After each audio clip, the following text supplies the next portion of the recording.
Turning our attention now to the ASX, here's Matt Birney and Bulls and Bears with the latest public company views and interviews. Welcome to Bulls and Bears, brought to you today by Mineral Explorer Middle Island Resources, ASX code MDI. I'm Matt Birney and I'm joined now by the Executive Director of Middle Island Resources, Brad Marwood. Hi, Brad. Hi, how you going, Matt? Well, thanks. Now, Brad, Middle Island Resources continues to define multiple drill targets considered prospective for Olympic Dam-style iron oxide copper-gold mineralisation at its Crosswinds project within the emerging Tenant Creek mineral hub in the Northern Territory. A recent cash injection from the sale of its sandstone gold asset in WA has the company well funded, with plans now being drawn up to commence an aggressive maiden drilling campaign following some very encouraging geophysical survey results. Okay, Brad, looks like the sale of your sandstone gold asset to Orman has gone through. How much did Orman pay for that asset and what percentage of your market cap did it represent? Yeah, we were paid $12 million, $6 million in cash and $6 million in shares, represented about 85% of our market cap. All right, so let's move on to your Crosswinds copper project in the Northern Territory's Tenant Creek. What early indicators have you got up there that you might have copper mineralisation on your hands? Well, we have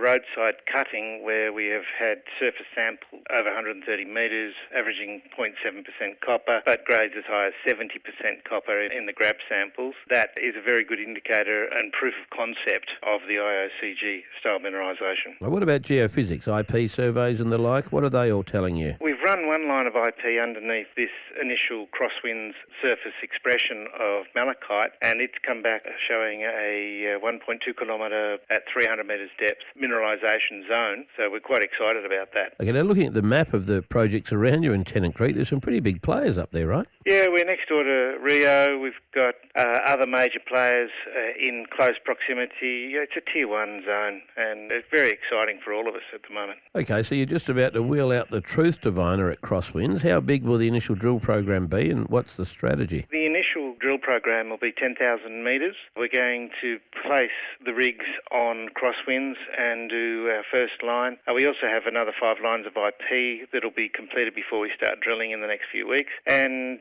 we will find ourselves further targets from the airborne geophysics that we will get in April. That's been delayed because of the intense weather conditions that we've had in the north. Brad Marwood from Middle Island Resources, thanks for joining me on Bulls and Bears today. And remember, we're only here to give you information, not advice, which you should of course seek independently. I'm Matt Birney and this is Bulls and Bears. For more public company CEO interviews, go to the Money page on the 6PR, 2GB and 3AW websites and click the Public Companies tab.